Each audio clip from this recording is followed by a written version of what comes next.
ನೋಡು, ಅಲ್ಲಿ ಆ ಪ್ರದೇಶಕ್ಕೆ ಕಾವಲಾಗಿ 6,000 ಮುರಪಾಶ ಎನ್ನುವುದಿದೆ. ಏ ಹಾಮ, ಮಾತಾಡೆ. ಮಾತಾಡ್ಬೇಡ ಅಂತ ನಾನೊಬ್ಬನೇ ಮಾತಾಡುವುದಾ? ನೀವು ಹೇಳಿದ್ದೀರಿ. ಈಗ ಹೂ ಹಾಕು. ಹೂ. ಹಾಗಲ್ಲ, ನಾನು ಹೇಳಿದಾಗ ಹೂ ಹಾಕು. ಸರಿ ಸ್ವಾಮಿ.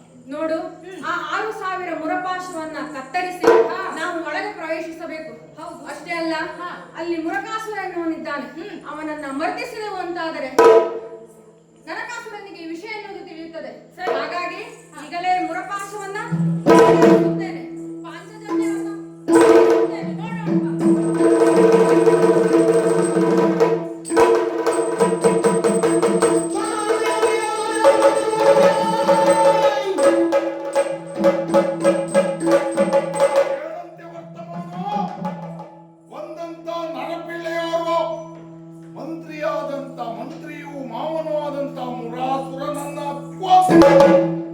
ನಮಗೆ ಸವಾಲಾಗಿ ನಿಂತಿದ್ದಾನೆ ಅಂತಾದ್ರೆ ಬಂದವರು ಯಾರು ಎನ್ನುವುದು ಮುಖ್ಯ ಅಲ್ಲ, ಬಂದು ಮಾಡದ್ದೇನು ಎನ್ನುವುದು ನಮಗೆ ಮುಖ್ಯವಾದದ್ದು. ಹಾಗಾಗಿ ನೇರಾದರೆ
ಓಲೆ.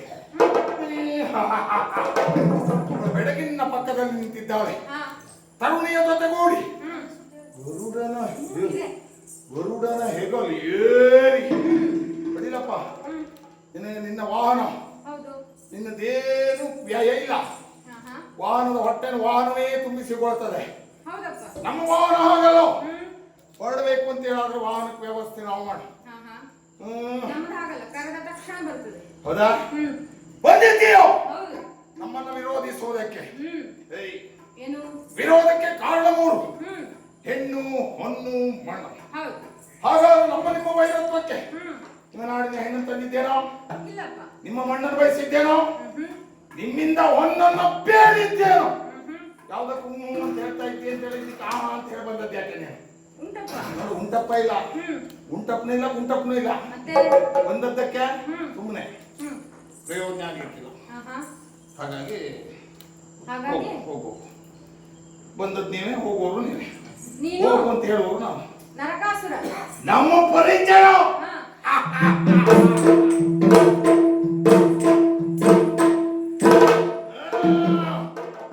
ಅಮ್ಮಾಸುರ. ಇನ್ನೊಂದು ಹೆಸರು ಅಂತ ಅನ್ಕೊಂಡೆ. ಅದು ಒತ್ತು. ಓಹೋ. ಹಾ, ಒತ್ತು, ಒತ್ತು. ಹಾ. ಒಂದು ಊತು ಕೊಡುವುದಿಲ್ವಾ? ಹಾ, ಹಾ, ಹಾ. ನಿಲ್ಲುವುದಕ್ಕೆ ಸ್ಥಾಯಿಯಾಗಿ ನಿಲ್ಲ. ಅಂದ್ರೆ ನಿನ್ಗೆ ನಿಲ್ಲುವುದಕ್ಕೂ ಆಗ್ತಾ ಇಲ್ಲ. ಅದಿಲ್ಲದೆ ಇಲ್ಲಿ ವ್ಯವಹಾರ ಇಲ್ಲ. ಓಹೋ. ಅಮ್ಮಾಸುರ, ಹ್ಮ್. ನರಕಾಸುರ, ಹ್ಮ್. ಪ್ರಾಗ್ಜ್ಯೋತಿಷ ಪ್ರದಾಧೀಶ, ನೀನು ಸ್ವರ್ಗದ ಹ್ಮ್. ನಾಯಕ. ಹಾ, ಹಾ. ಅಧಿಕಾರವನ್ನು ಸ್ಥಾಪಿಸಿದ್ದೇವೆ. ಓಹೋ. ಯಾಕೆ ಬಂದ? ಪಾಪ ಅವರು. ಇವ್ನೇ- ನಾವೇ ನಾವೇ ನಿನಗೆ ನೀನೇ ಬಹುವಚನ ನಾವು ಬಹುವಚನ ಕೊಡೋದು, ಇನ್ನೊಬ್ರು ಬಹುವಚನ ಯಾವ ಕೊಡುವುದು ಯಾವ ಕೊಡುವುದಿಲ್ಲ, ಯಾರು ಕೊಡುವುದಿಲ್ಲ. ಅಲ್ವಾ? ಹಾಗಾಗಿ ಬಂದದ್ದು ಯಾಕೆ? ಯಾರು ನೀನು ಹೇಳು ನಾಕೆ.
ನಿಜ. ನಮ್ಮಲ್ಲಿ ನೀನು ಬರ್ತಾ ಇದ್ದೀಯ ಅಂತ ಹೇಳೋದ್ರೆ ಹಾ ಒಂದು ನೀನು ನಡೆಸಿರಬಹುದಾದಂತ ಕೃತ್ಯ ಹಾ ಒಂದು ನಿನ್ನಿಂದಲೇ ಉತ್ಪತ್ತಿಗೊಂಡಂತ ನಾದ ಎನ್ನುವುದು ಹ್ಮ್ ನಮ್ಮವರೆಲ್ಲವರು ಕಕ್ಕಾಬಿಕ್ಕಿಯಾಗಿ ನಿಂತು ನೋಡ್ತಾ ಇದ್ದಾರೆ. ಪಾಂಚಜನ್ಯನಾದ. ಆಮೇಲೆ ಹಾ ನಮ್ಮವನೆಯಾದಂತ ಮುರಾಸುರ ಹ್ಮ್ ಅವನ ಪಾಶವನ್ನ ಕಟ್ಟಿ ಅಂದ್ರೆ ನಮ್ಮ ನಾಡಿನ ಒಂದು ರಕ್ಷಣೆಯ ಗೋಡೆಯಾಗಿತ್ತು. ತಿಳಿದೇ ಅದನ್ನೇ ಧ್ವಂಸ ಮಾಡಿದ್ದೀಯ ಅಂತ ಹೇಳೋದ್ರೆ ಹಾ 100ಕ್ಕೆ 150ರಷ್ಟು ನಮ್ಮ ವಿರೋಧಿ ಎನ್ನುವುದಕ್ಕೆ ಎರಡು ಮಾತಿಲ್ಲ. ಅಲ್ವಾ? ವಿರೋಧಕ್ಕೆ ಕಾರಣ ಇಷ್ಟು ಅಂತ ಹೇಳಿದ್ದೇನೆ. ಅಯ್ಯ ಏನು ನಮ್ಮಿಂದ ಅನ್ಯಾಯ ಆಯ್ತು? ನರಕಾಸುರ, ಹೌದು. ನೀನು ಹೇಳಿದೆಯಲ್ಲ ಹಾ. ಏನು ಅನ್ಯಾಯ ಆಯಿತು? ಹೌದು. ಇಲ್ಲಿಗೆ ಬರಲಿಕ್ಕೆ ಕಾರಣವೇನು? ನಮ್ಮಿಂದ ಏನಾದ್ರೂ ಉಪದ್ರವಾಯ್ತಾ? ಕಾರಣ ಇಲ್ಲದೆ ನಾನು ಎಲ್ಲಿಗೂ ಬರುವವನಲ್ಲ. ಹಾ ನೀನು ಅಂತ ಹೇಳಲ್ಲ, ಹ್ಮ್ ಬಹುಶಃ ನಿಮ್ಮವರ ನಡೆಯೇ ಆಗಿರ್ಬೇಕು. ಹೌದಪ್ಪ. ಒಂದು ಕರೆಯದೇ ಬರುವವರಲ್ಲ, ಇನ್ನೊಂದು ಕಾರಣ ಇಲ್ಲದೇ ಬರುವವರಲ್ಲ. ಬರುವವರಲ್ಲ. ನೋಡ ದುರು ದುರು ದುರು ದುರು ಅಂತ ನೋಡ್ತಾ ಇದ್ದಾಳೆ. ನರಕಾಸುರ, ನಾನು ಇಲ್ಲಿ ಬರಲಿಕ್ಕೆ ಬರುವುದಕ್ಕೆ ನೀನು ಮಾಡಿದಂತಹ ಕೃತ್ಯ ಆಗಿದೆ. ಅಭಿನಯ ಸ್ವಾಮಿ. ಅಲ್ಲ ನಾನೇ ಮಾತಾಡ್ತೇನೆ, ನಾನೇ ಅಭಿನಯ ಮಾಡ್ತೇನೆ, ನೀನು ಸುಮ್ಮನೆ. ಅಲ್ಲ ಹಾ ಯಜಮಾನ್ರೆಲ್ಲಾದ್ರೂ ಮಾತು ಮರ್ತೋದ್ರೆ ಹೇಳಿ ಹೇಳಿ ಅಂತ ನಿಮ್ಗಲ್ಲಿ ಹೇಳು ಅದನ್ನ ನೆನ್ಪು. ನಾವು ನೋಡ್ಕೊಳ್ತೇವೆ ಏನು ಹಾಗಲ್ವಾ? ಅದು ನನ್ನ ಅವಳ ನಡುವಿನ ಅನುಬಂಧ. ಅದು ಹೇಳಿಸಿ ನಿನಗೆಲ್ಲ ಅದು ಅರ್ಥವಾಗುವುದಿಲ್ಲ ಬಿಡು. ಅಲ್ಲ ಬಿಡು, ನನಗೆ ಅರ್ಥ ಆಗೋದಿಲ್ಲ ಅನ್ನೋದಕ್ಕೆ ನಾವು ಸಂಸಾರದ ಒಳಗೆ ಇದ್ದೇವೆ, ವ್ಯಾಪ್ತಿಯ ಹೊರಗಿಲ್ಲ. ಹೌದಾ? ಆದರೂ ಗೊತ್ತಾಯ್ತು ನನಗೆ, ಸ್ವಲ್ಪ ಅಮ್ಮ ಸಿಡಿಮಿಡಿ ಅಮ್ಮ. ಇಲ್ಲಪ್ಪ. ಮತ್ತೆ ನೋಡಿ ಮುಗಿನ ತುದಿಯಲ್ಲೇ ಸಿಟ್ಟುಂಟು. ಮಾಗೆಲ್ಲ ಎಲ್ಲಿ ಬರ್ಬೇಡ ನೀನು. ಸುಮ್ಮನೆ ಅವಳು ಹಾಗೆ ಹೇಳಿದ್ರೆ ಏನಾಗ್ತದ? ಸುಮ್ಮನೆ ಇರುವುದು. ಬೇಡ, ಸುಮ್ಮನಿರು. ಅವಳನ್ನ ಮಾತಾಡಿಸಬೇಡ. ಅವಳು ಮಾತು ಶುರು ಮಾಡಿದಳು ಅಂತ ಅದು ನಿನಗೆ ಕಷ್ಟ ಆಗ್ತದೆ. ಹೌದಾ? ಹೌದು. ಕಷ್ಟ ಆಗುತ್ತದೆ ಎಂಬಲ್ಲಿ ನಾವು ಮತ್ತೆ ಮಾತನಾಡುವುದಿಲ್ಲ. ಅರ್ಥ ಆಯ್ತಾ? ಅದಕ್ಕೆ ಅವಳ ಸುದ್ದಿಗೆ ಹೋಗುದು ಬೇಡ. ಅರ್ಥ ಆಗುದು ಯಾವುದು? ನಾವು ಹೇಳಿದ್ದು ಅರ್ಥ ಆಯ್ತಾ ಇಲ್ವಾ? ಎಂತ ಮಾಡುವುದು ಹೆಣ್ಣು ಸುಮ್ಮನಿದೆ. ನಾನು ಮಾತಾಡ್ತೇನೆ. ಅವಳ ಸ್ಥಾನದಲ್ಲಿ ಒಂದು ಗೊಂಡಿದ್ದದ್ದೇ ಹೌದು ಅಂತ ಹೇಳಿದ್ರೆ ದೌಡೆ ಮೇಲೆ 4 ಬಾರಿಸ್ತೀನಿ. ಏನಿಲ್ಲ ಏನು ನನ್ನಷ್ಟೇ ಸ್ವಗತ ಯಾರಿಗೂ ಸಂಬಂಧಪಟ್ಟ. ಅವನ ಬಗ್ಗೆ ತಲೆ ಕೆಡಿಸ್ಕೊಳ್ಬೇಡ, ಸುಮ್ಮನೆ ಇರು. ನಾನು ಮಾತಾಡ್ತೇನೆ, ನೀನು ಸುಮ್ಮನೆ ನೋಡು ನರಕ. ನಾನು ಇಲ್ಲಿ ಬರಲಿಕ್ಕೆ ಮುಖ್ಯ ಕಾರಣ ನೀನೆ, ನಾನೇ. ಅಥವಾ ನೀನು ಮಾಡಿದಂತಹ ಕೃತ್ಯ. ನೀವು ಬಂದದ್ದಲ್ಲ, ನಿಮ್ಮನ್ನ ನಾವು ಇಲ್ಲಿಯವರೆಗೆ ಬರಿಸಿಕೊಂಡದ್ದು. ಓಹೋ, ನೋಡು, ದೇವಲೋಕಕ್ಕೆ ದಾಳಿ ಇಟ್ಟೆಯಂತೆ, ಹೌದು, ಅಲ್ಲಿನ ಸುವಸ್ತುಗಳನ್ನು ಅಪಹರಿಸಿದೆಯಂತೆ, ನಾನೇ ಅಪಹರಿಸಿದ್ದೇನೆ. ಅದಿತಿಯ ಕರ್ಣಕುಂಡಲವನ್ನ ಕದ್ದೊಯ್ದೆಯಂತೆ. ಎಷ್ಟು ಅಪರಾಧವ ನೀನು ಮಾಡಿದ್ದು? ಅದು ಅಪರಾಧ ಅಂತ ಆಗ್ತದ? ಮತ್ತೇನು? ಅದಿತಿ ಕರ್ಣಕುಂಡಲವನ್ನ ಅಪಹರಿಸಿದ್ದೇನೆ ಎಂಬಲ್ಲಿಗೆ ಹಾ ಅವರ ರಕ್ಷಣಾ ಕಾರ್ಯ ಎಷ್ಟು ವೈಫಲ್ಯದಿಂದ ಕೂಡಿದೆ, ದೌರ್ಬಲ್ಯದಿಂದ ಕೂಡಿದೆ ಅನ್ನೋದನ್ನು ಸ್ವಲ್ಪ ಅರ್ಥ ಮಾಡ್ಕೊಂಡು. ಹಾಗಲ್ಲ. ಕಳ್ಳರು ಕದಿಯುತ್ತಾರೆ ಯಾವಾಗ? ದುರ್ಬಲರಾಗಿದ್ದಾರೆ. ಯಾರು? ಈ ರಕ್ಷಿಸುವ. ಅದಕ್ಕೆ ಅವ್ರು ಸಮರ್ಥರಿದ್ರೆ ಕಳ್ರಿ ತಲುಪಿಸಿ ಆಯ್ತು ಅವನಿಗೆ. ಇಲ್ಲಪ್ಪ, ನೋಡು, ಅವರನ್ನ ರಕ್ಷಿಸುವುದಕ್ಕಾಗಿ ನಾನು ಬಂದಿದ್ದು. ನೀನು ಅವರು ದುರ್ಬಲರಿರಬಹುದು, ಆದ್ರೆ ನಾವು ಸಬಲರು. ನೀವು ಹೌದಪ್ಪ. ಸಬಲರಾದಂತ ನೀವು ನಮ್ಮನ್ನ ಪ್ರಶ್ನಿಸುವುದಕ್ಕೆ ಬಂದಿದ್ದು. ಅಲ್ಲಿಯ ವಸ್ತುಗಳನ್ನ ಅಪಹರಿಸಿದೆ, ಅದಿತಿಯ ಕರ್ಣಕುಂಡಲವನ್ನ ಕದ್ದೊಯ್ದೆ, ಅದಕ್ಕೆ ಬಂದಿದ್ದು. ನೋಡು, ಇಲ್ಲಿಯವರೆಗಿನ ವ್ಯವಹಾರ ಹೇಗೋ ನಡೆಯಿತು, ಹೋಗಲಿ ಬಿಡು. ಆದ್ರೆ ಇನ್ನೊಂದು ಅವಕಾಶವನ್ನ ಕೊಡುತ್ತೇನೆ. ಇಲ್ಲಿವರೆಗೆ ಮಾಡಿದಂತಹ ಅಪರಾಧವನ್ನ ತಪ್ಪಾಯಿತು ಎನ್ನುವ ಹಾಗೆ ಒಪ್ಪಿಕೊಂಡರೆ ನಿನಗೆ ಬದುಕುವುದಕ್ಕೆ ಅವಕಾಶ ಉಂಟು. ಇಲ್ಲ ಅಂತಾದರೆ ನಿನ್ನ ತಲೆಯನ್ನ ಕಡಿದು ಆ ಸುವಸ್ತುಗಳನ್ನು, ಅದಿತಿಯ ಕರ್ಣಕುಂಡಲವನ್ನು ನಾನು ಒಯ್ಯುತ್ತೇನೆ.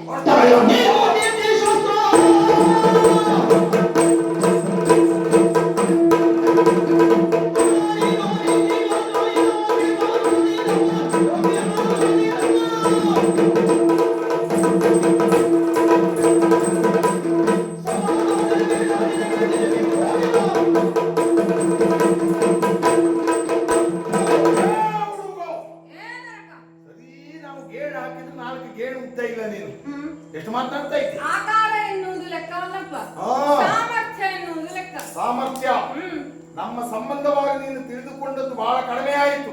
ಇಲ್ಲಪ್ಪ, ಕಲ್ಪಕಲ್ಪಾಂತರವನ್ನು ದಾಟಿ ಬಂದಂತ ಈ ನರಕದ ಎದುರಿನಲ್ಲಿ ಏನು ನೀನ್ ನೀತಿ ಪಾಠವನ್ನು ಮಾಡ್ತಾ ಇದ್ದೀಯೋ?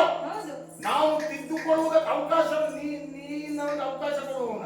ಮತ್ತೆ ಇನ್ಯಾರು ಕೊಡ್ತಾರೆ? ನೀನು ದೊಡ್ಡಸ್ತಿಗೆ ಮೆರೆಸಿಕೊಳ್ಳುವುದಕ್ಕೆ ಅವಳನ್ನು ಕಟ್ಕೊಂಡು ಬಂದದ್ದು. ಸುದ್ದಿ ಹೇಳ್ಬೇಡ.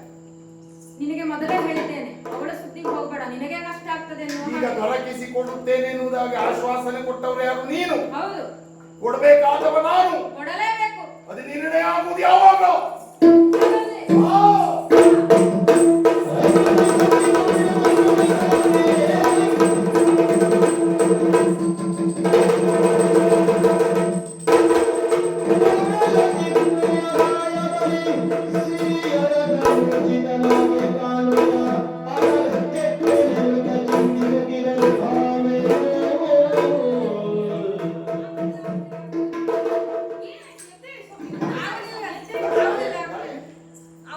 ಗಾಳಿ ಹಾಕ್ತೇನೆ ನಾನು. ನಮ್ಮ ಮನೆಯವರಲ್ವಾ, ನಾನು ಗಾಳಿ ಹಾಕ್ತೇನೆ. ನೀನ್ ಹೇಳುದಂತದ್ದು. ಗಾಡಿ ಅವ್ರಿಗೆ ಹೋಗ್ಲಿ ಅಂತ. ಅವ್ರಿಗೆ ಹೋಗ್ತದೆ, ನಾನು ಹಾಕಿದ ಗಾಳಿ ಅವ್ರಿಗೆ ಹೋಗುದು. ಅವ್ರಿಗೆ ಹೋಗುದು. ಎದ್ದೇಳಿ ಸ್ವಾಮಿ. ತಿರುಗಿ ಗಾಳಿ ನಿಮಗೆ ಬಂದು ನೀವೇ ನೀವೇ ಹೀಗೆ ಬಂದ ಗಾಳಿಯನ್ನು ತಡ್ಕೊಳ್ತೇನೆ ಆಯ್ತಾ ನಾನು. ನೀನ್ ಹೇಳೋದು ಬೇಡ. ಹೇಳಿ ಸ್ವಾಮಿ, ಯುದ್ಧ ಮಾಡಪ್ಪ. ಇಲ್ಲ, ಇಲ್ಲ, ಆಗುದಿಲ್ಲ, ಆಗುದಿಲ್ಲ. ಏ ಪರಮಾತ್ಮ. ಆಗುದಿಲ್ಲ.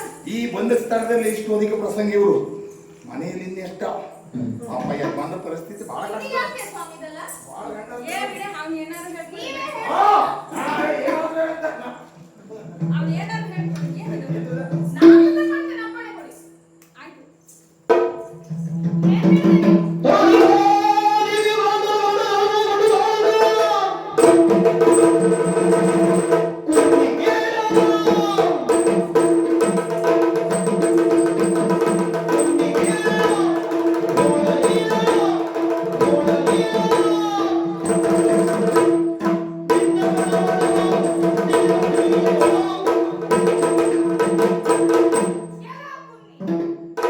ಹೇಳಿದೆ?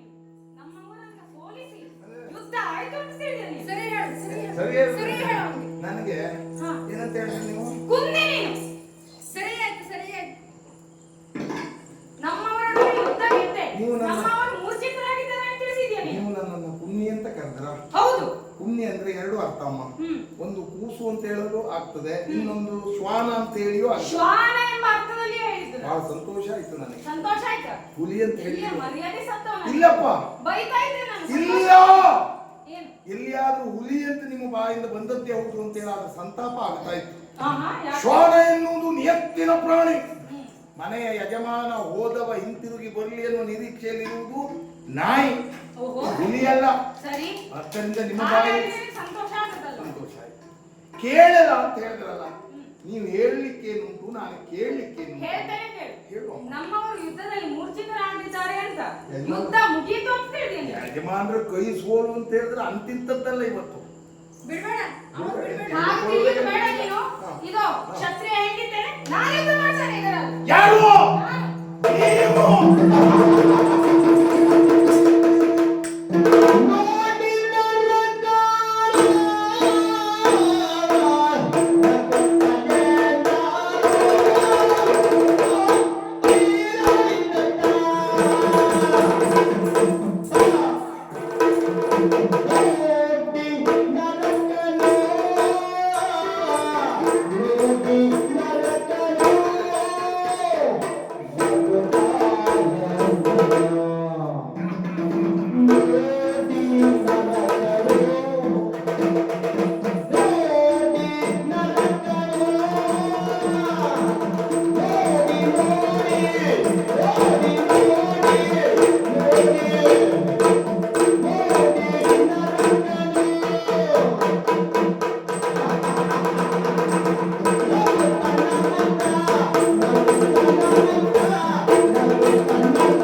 1000 ವರುಷ ಬದುಕಿದರೆ ಹಾ 1000 ಚೋದ್ಯವನ್ನು ನೋಡಬಹುದಂತೆ.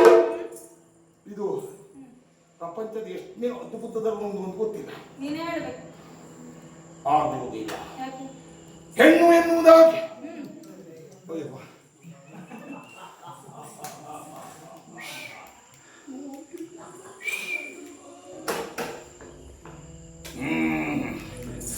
ಹೆಣ್ಣು 4 ಗೋಡೆಯ ಮಧ್ಯದಲ್ಲಿನ ಜೀವನ. ಹೆಣ್ಣಿಗೆ ಸ್ವಾತಂತ್ರ್ಯ ಎನ್ನುವುದಿಲ್ಲ. ಹೀಗೆಲ್ಲ ಬಲ್ಲವರು ಹೇಳಿದ್ದಾರೆ. ಶಾಸ್ತ್ರ ಸಮ್ಮತವಾದಂತ ಮಾತು ಎನ್ನುವುದಾಗಿ ಪ್ರಾಜ್ಞರು ಅದನ್ನು ಒಪ್ಪಿದ್ದಾರೆ. ಸರಿ. ಆದ್ರೆ ಇವತ್ತು ನಾವು ಕೇಳದ್ದು ಸುಳ್ಳಾಯ್ತು, ಓದಿದ್ದು ಸುಳ್ಳಾಯ್ತು. ಏನ್ ಸುಳ್ಳ? ಅಲ್ಲದೆ ಹೋದ್ರೆ ಸೀರೆಯ ಸೆರಗನ್ನ ಬಲಿ, ಕೇಶವನ್ನು ಹೊರಡಿಕೊಂಡು ಹೆಣ್ಣಲ್ಲ ಕಾಣುವವರಿಗೆ ಹೆಮ್ಮಾಡಿಯು ಕೈಯಲ್ಲಿ ಕೈವನ್ನು ಹಿಡಿದು ನರಕಾಸುರನ ಜೊತೆಯಲ್ಲಿ ಕಣ್ಣಿಗೆ ಕಣ್ಣು ಎದೆಗೆ ಎದೆ ನೀರಿಸಿಕೊಂಡು ಪುಂಖಾನುಪುಂಖವಾಗಿ ಪ್ರಯೋಗಿಸುತ್ತಿರಬಹುದಾದಂತಹ ಶರಗಳು ಬಂದು ನನ್ನ ಎದೆಯನ್ನು ನೋಡಿದಾಗ ಅಬ್ಬ, ಯಾವುದನ್ನು ನಾವು ಸಣ್ಣದು ಎನ್ನುವುದಾಗಿ ಭಾವಿಸುತ್ತೇವೆ ಅದೇ ಸಣ್ಣದು ಒಂದು ಸಂದರ್ಭದಲ್ಲಿ ನಮ್ಮ ಮರಣಕ್ಕೂ ಕಾರಣವಾದೀತು ಎಂಬ ಕಾರಣಕ್ಕಾಗಿ ಹೆಮ್ಮೆಯಿಂದ ನಕ್ಕದ್ದೇ ವಿನಃ ನಿನ್ನನ್ನು ಅಪಾಸ್ಯಗೊಳಿಸಿದ್ದಲ್ಲ. ಹಾಗಾಗಿ ಹೋರಾಡುತ್ತೇನೆ ಎನ್ನುವಂತ ಹುರುಳು ಹುಮ್ಮಸ್ಸು ಭಯಂಕರ ಗುರುವಂತೆ ಅವರು ಕೈ ಸೋತು ಎಂಬಲ್ಲಿಗೆ ಒಡಿ ಸ್ವಾಮಿ ಅಂತ ನೀವು ಕೈ ಚಾಚತ್ತಿರ್ತಾರ, ಹಿಂದೆ ಮುಂದೆ ನೋಡಿದೆ ನೋಡಿ ಕೈ ಕೊಟ್ಟೇ ಬಿಟ್ಟು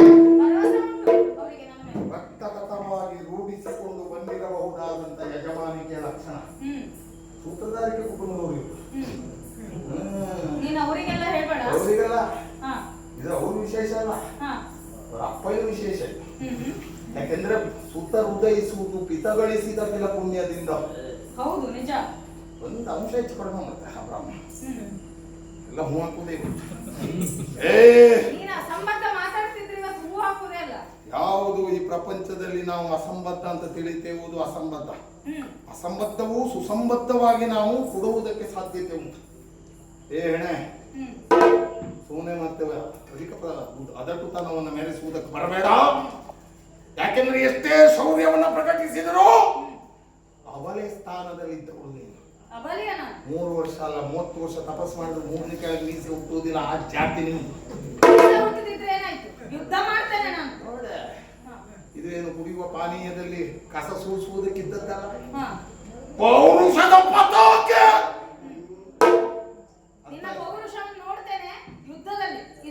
ಮತ್ತು ನನ್ನ ಸಾಮರ್ಥ್ಯವನ್ನು ನೋಡ್ತೀಯ.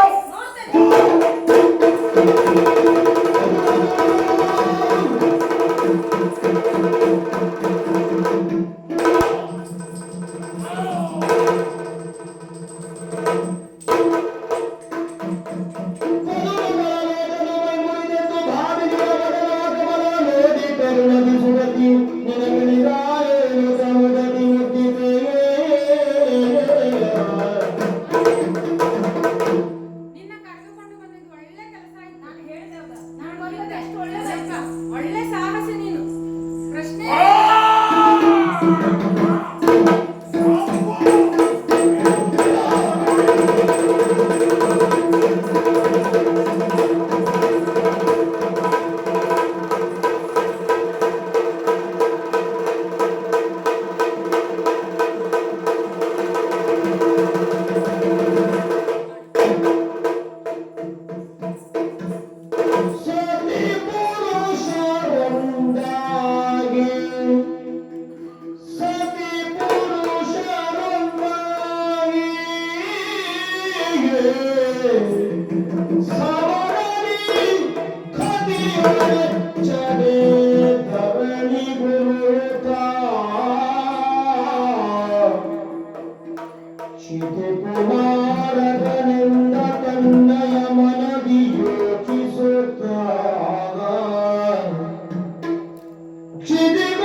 ಪದದಲ್ಲಿ ಕ್ಷಿತಿಗಳೆಂದರು ಗೆಲರು ಮಾತಾ ಪಿತರುಗಳು ಹೊರತಂದರೆಂದನುಟ ಯೋಚಿಸಿದಾಗ ಎನ್ನನು ಗೆಲನು ಮಾತಾ ಪಿತರುಗಳು ಹೊರತಂದರೆಂದನುಟ ಯೋಚಿಸಿದ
ಕಲ್ಪಕಲ್ಪಾಂತರವನ್ನು ದಾಟಿ ಬಂದವನು ಈ ದ್ವಾಪರೆಯಲ್ಲಿ ನರಕಾಸುರನನ್ನ ಗೆಲ್ಲುವಂತ ಪಟುಭಟರು ಇಳೆ ಮೂರರಲ್ಲಿಲ್ಲ ಎನ್ನುವಂತ ಅಮಿತವಾದಂತ ವಿಶ್ವಾಸವನ್ನು ತಳೆದವನು ನಾನು. ಬಂದಂತವರು ಎಷ್ಟಶ್ಚಿತ ಮಾನವರು ಎನ್ನುವ ಕಾರಣಕ್ಕಾಗಿ ಅವರೊಡನೆ ನಾನು ಹೋರಾಟಕ್ಕಿಳಿದೆ. ಹೋರಾಟದ ಸಂದರ್ಭ ಅವರಿಂದಲೂ ನನಗೆ ಸೋಲಾಗುತ್ತಾ ಇದೆ. ಯಾಕೆ ಎನ್ನುವುದಾಗಿ ಅರ್ಥೈಸಿಕೊಳ್ಳಲಿಲ್ಲ. ರಥಾಗ್ರದಲ್ಲಿ ಇರುವರು ಕುಳಿತು ನನ್ನೊಡನೆ ಹೋರಾಟವನ್ನು ನಡೆಸುತ್ತಾ ಇರುವಂತ ವೇಳೆಯಲ್ಲಿ ಅವರು ಬಿಡಬಹುದಾದಂತಹ ಶರಗಳೆಲ್ಲವೂ ನನ್ನ ಶರೀರವನ್ನು ಅಜ್ಞಾನದ ಮುಸುಕೆನ್ನುವುದು ಹರಿಯುತ್ತಾ ಇದೆ. ಸುಜ್ಞಾನ ಎನ್ನುವುದು ನನ್ನ ಪಾಲಿಗೆ ಪ್ರಾಪ್ತವಾಗುತ್ತಾ ಇದೆ.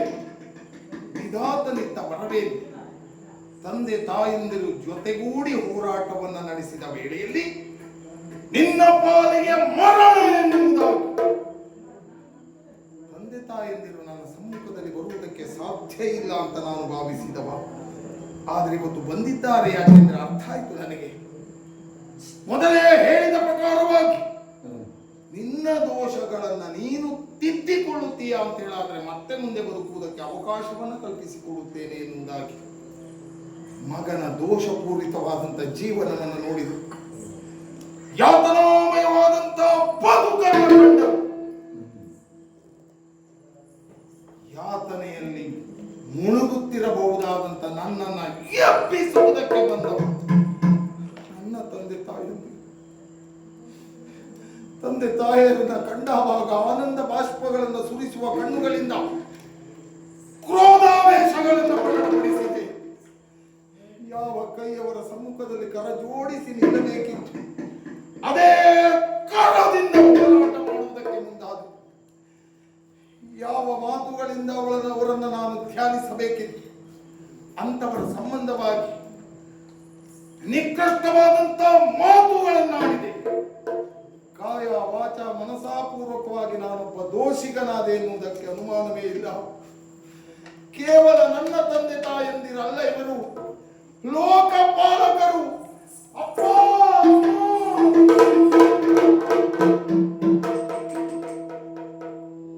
ಭರಿತ ಭಯ ಭಕ್ತಿಯಲ್ಲಿ ನುತಿಸುವ ನರಕನನು ಕಾಣುತ್ತ ಶ್ರೀವರ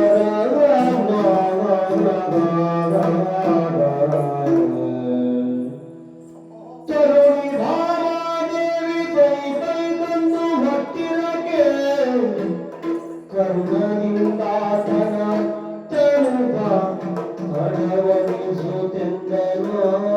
ಆತನ ತನುವ ತನವಣಿಸುತ್ತೆಂದನು. ತವ ಮನೋರಥ ಕರುಣಿಸುವೆ ನೀನಂಜದಿರು ಆಗ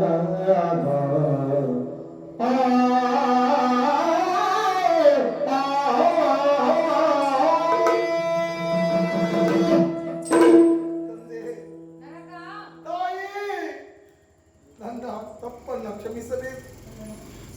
ನರಕ, ಇದು ನಿನ್ನ ತಪ್ಪಲ್ಲ, ನಿನ್ನ ಅಸುರಿ ಪ್ರವೃತ್ತಿಯಿಂದಾದಂತಹ ತಪ್ಪು. ಭಗವಂತ, ಈ ಎಲ್ಲ ಪ್ರಕರಣವನ್ನ ನಾನೇ ನಡೆಸಿದ ಒಂದು ನಾಟಕ ಇದು. ನಾಟಕ? ಹೌದು ನರಕ. ಹೋ. ಈ ಹಿಂದೆಯೇ ಬ್ರಹ್ಮನಿಂದ ವರ ಪಡೆದವ ನೀನು ಹೇಗೆ ತಂದೆ ತಾಯಿಗಳು ಒಟ್ಟಾಗಿ ಬಂದಾಗ ನಿನಗೆ ಮರಣವಾಗಬೇಕು ಎನ್ನುವ ಹಾಗೆ ಹೌದು ದೇವರೇ, ನಾನೇ ನಿನ್ನ ತಂದೆ, ಇವಳೇ ನಿನ್ನ ತಾಯಿ ಭೂದೇವಿ ಇದ್ದಾಳೆ, ಹಾಗಾಗಿಯೇ ಇವಳನ್ನ ಜೊತೆಗೆ ಕರೆದುಕೊಂಡು ಬಂದಿದ್ದು ನಾನು. ಅಂದು ನನ್ನ ತಾಯಿ ಭೂದೇವಿ ಅವಳೇ ಈ ದಿನದ ಹೌದು. ಆಗ ಕೇಳಿದೆಯಲ್ಲ ಇವಳನ್ನ ಯಾಕೆ ಕರೆದುಕೊಂಡು ಬಂದೆ ಎನ್ನುವ ಹಾಗೆ. ಆಗ ನಾನು ಉತ್ತರಿಸಲಿಲ್ಲ. ಯಾಕೆ? ಯಾವುದು ನಿನ್ನ ತಲೆಯ ಒಳಗಡೆ ಹೋಗುವಂತಹ ಪ್ರಶ್ನೆ ಅಲ್ಲವಾಗಿತ್ತು. ಲೌಕಿಕವಾದಂತ ಜಂಜಡದಲ್ಲಿ ತೊಡಗಿದಂತ ನನಗೆ ಅಲೌಕಿಕವಾದಂತ ವಿಷಯ ಎನ್ನುವುದು ಪಥ್ಯವಾಗುವುದಿಲ್ಲ ಎಂಬ ಕಾರಣಕ್ಕಾಗಿ ಹೌದು ಇದು ಕೇವಲ ಔಷಧದಿಂದ ವಾಸಿಯಾಗುವ ಕಾಯಿಲೆ ಅಲ್ಲ ಎನ್ನುವುದಾಗಿ ಭಾವಿಸಿ ನನ್ನ ಪಾಲಿಗೆ ಇದೊಂದು ಶಸ್ತ್ರಚಿಕಿತ್ಸೆ ಅಂತಲೇ ನಾನು ಹೇಳಬಹುದು ದೇವರೇ. ಯಾಕೆಂದ್ರೆ ಭೂದೇವಿ ವರಸ್ವಾಮಿಯ ಮೈಬೇವರು, ಅದರಿಂದ ಹುಟ್ಟಿಕೊಂಡಂತ ನಾನು ವಶಿಷ್ಠರ ಆಶ್ರಮದಲ್ಲಿ ಬೆಳವಣಿಗೆ. ಆದರೂ ನನಗೆ ಈ ರೀತಿಯಾದಂತ ದುರ್ಗುಣಗಳು ಆವರಿಸುವುದಕ್ಕೆ ಕಾರಣ ನನ್ನದಾದಂತ ಆಸುರಿ ನಡೆ ಮತ್ತು ಆ ಆಸುರಿ ಪ್ರವೃತ್ತಿ ಯಾಕೆ ಬಂತು? ಆ ಹಿರಣ್ಯಾಕ್ಷನನ್ನ ಕೊಲ್ಲುವ ಕಾಲಕ್ಕೆ ನಾನು ತಾಮಸ ಗುಣವನ್ನ ಹೊಂದಿದ್ದೆ. ಆ ಬೆವರಿನ ರೂಪದಲ್ಲಿ ತಾಮಸ ಗುಣವು ಉದ್ಭವವಾಗಿತ್ತು. ಆದ ಕಾರಣ ಆ ಅಸುರಿ ಪ್ರವೃತ್ತಿ ಎನ್ನುವುದು ನಿನಗೆ ಬಂತು. ಅಷ್ಟೇ ಅಲ್ಲ, ನರಕ ಕಾಲದಲ್ಲಿ ಬೆಳೆದು ನಿಂತವನಲ್ಲವೇ ನೀನು, ಅದಕ್ಕಾಗಿಯೇ ನರಕಾಸುರ ಎನ್ನುವಂತಹ ನಾಮವೂ ನಿನಗೆ ಬಂದಿದ್ದು. ಭೂದೇವಿಯ ಮಗನಾದದ್ದರಿಂದ ಭೌಮಾಸುರ, ನರಕ ಕಾಲದಲ್ಲಿ ಬೆಳೆದದ್ದರಿಂದ ನರಕಾಸುರ ಎನ್ನುವ ಹಾಗೆ ಉದ್ಭವಿಸಿದೆ. ಭಗವಂತ, ದೇವರ ಮಗನಾದ ದುರ್ಗುಣ ಬರುವುದಕ್ಕೆ ಕಾರಣ ಇದು ಎನ್ನುವುದಾಯ್ತು. ಮಾಡಿದಂತ ಅಪರಾಧಗಳು ಒಂದೆರಡಲ್ಲ. ಯಾಕೆಂದ್ರೆ ಅದಿತಿ ದೇವಿಯ ಕರ್ಣಕುಂಡಲವನ್ನು ಅಪಹರಿಸಿದ್ದೇನೆ, ದೇವತೆಗಳಿಗೆ ಉಪದ್ರವವನ್ನು ಕೊಟ್ಟಿದ್ದೇನೆ, 16,000 ಹೆಂಗಳೆಯರನ್ನ ಬಂಧನದಲ್ಲಿ ಇರಿಸಿದ್ದೇನೆ. ಇವೆಲ್ಲವೂ ನಾನು ಈಗ ನಿನ್ನ ಸನ್ನಿಧಾನಕ್ಕೆ ಸಮರ್ಪಿಸಿದರೂ ನನ್ನದೊಂದು ಮಾತು, ನರಕಾಸುರ ಎನ್ನುವ ಹುಟ್ಟಿದ ಸತ್ತ ಅಂತ ಹೇಳಾದ್ರೆ ನನ್ನ ಬದುಕಿಗೆ ಒಂದು ಬೆಲೆ ಬರುವುದಕ್ಕೆ ಸಾಧ್ಯತೆ ಉಂಟಾ? ಇಲ್ಲಪ್ಪ. ಬರಬೇಕು ಅಂತ ಹೇಳಾದ್ರೆ ನಿನ್ನ ಪುರಾಣ ಪುಟದಲ್ಲಿ ನನ್ನ ಹೆಸರೆನ್ನುವುದು ಆ ಚಂದ್ರಾರ್ಕದವರೆಗೆ ಸೇರಿರಬೇಕು. ಅಂತೆಯೇ ಅನುಗ್ರಹಿಸು ತಂದೆ. ನರಕ ಯೋಚನೆ ಬೇಡ. ಇವತ್ತು ಆಶ್ವಯುಜ ಶುಕ್ಲ ಚತುರ್ದಶಿ. ಈ ದಿನದಂದು ನರಕ ಚತುರ್ದಶಿ ಎನ್ನುವ ಹಾಗೆ ನಾನು ಅಭಿದಾನವನ್ನ ನೀಡುತ್ತೇನೆ. ಈ ದಿನದಂದು ಯಾವಾತನು ದೀಪವನ್ನ ಮನೆಯಲ್ಲಿ ಬೆಳಗಿಸಿ ನನ್ನನ್ನ ಪ್ರಾರ್ಥಿಸಿದ ಅಂತಾದರೆ ಆತನ ಸಕಲ ಅಭೀಷ್ಟವೂ ನೆರವೇರುತ್ತದೆ. ಪ್ರತಿ ವರ್ಷವೂ ನರಕ ಚತುರ್ದಶಿ ಎನ್ನುವ ಹಾಗೆ ಈ ಲೋಕವೇ ನಿನ್ನ ಚತುರ್ದಶಿಯನ್ನು ಆಚರಿಸುವ ಹಾಗೆ ಅಥವಾ ನಿನ್ನನ್ನು ನೆನಪಿಸಿಕೊಳ್ಳುವ ಹಾಗೆ ನಾನು ಅನುಗ್ರಹಿಸುತ್ತೇನೆ. ಭಗವಂತ, ನರಕಾಸುರ ಎನ್ನುವ ಶರೀರ ಅಳಿದಿರಬಹುದು, ನರಕತ್ವ ಎನ್ನುವಂತ ಗುಣ ಮಾತ್ರ ಪ್ರಪಂಚದಲ್ಲಿ ಅಳಿಯುವುದಕ್ಕೆ ಸಾಧ್ಯ ಇಲ್ಲ. ಅದು ಅಳಿಯಬೇಕು ಅಂತ ಹೇಳಾದ್ರೆ ಈ ದಿನದ ಈ ಆಚರಣೆಯನ್ನ ಎಲ್ಲರೂ ಮಾಡತಕ್ಕದ್ದು. ಭಗವತ್ ಪ್ರಣೀತ ಅಂತಾಯ್ತು. ಭಗವಂತ, ಬದುಕಿಗೆ ಸಮಾರೋಪವನ್ನ ಸಾರಿ ಮೂಲ ಸ್ಥಾನವನ್ನು ಸೇರುವುದಕ್ಕೆ ಅಪೇಕ್ಷೆ ಪಡುತ್ತಾ ಇದ್ದೇನೆ. ಆದರೂ ತಂದೆ ತಾಯಿಂದಿರು ಎಂಬಲ್ಲಿಗೆ ಹೋರಾಟವನ್ನ ನಡೆಸುವುದಕ್ಕೆ ಮನ ಎನ್ನುವುದು ಬರುವುದಿಲ್ಲ. ಹಾಗಾಗಿ ಮೂಲತಃ ತಾಮಸಿ ಗುಣವನ್ನು ಅನುಗ್ರಹಿಸು, ಹೋರಾಟವಂಕೇನವಾಗಿ ಸಾಯುಜ್ಯವನ್ನ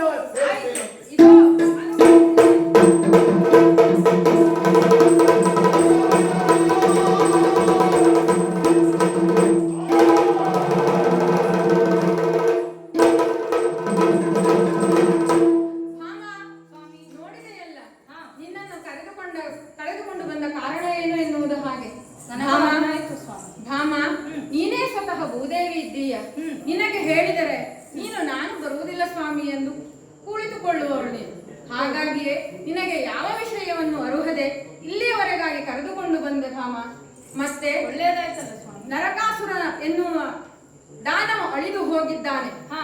ದೇವಲೋಕದಿಂದ ಅಪಹರಿಸಿ ತಂದಂತಹ ಸುವಸ್ತುವನ್ನು, ಅದಿತಿಯ ಕರ್ಣಕುಂಡಲವನ್ನು ಪುನಃ ದೇವಲೋಕಕ್ಕೆ ಒಪ್ಪಿಸಬೇಕು. ಆದ್ದರಿಂದ ತಡ ಮಾಡುವುದಲ್ಲ.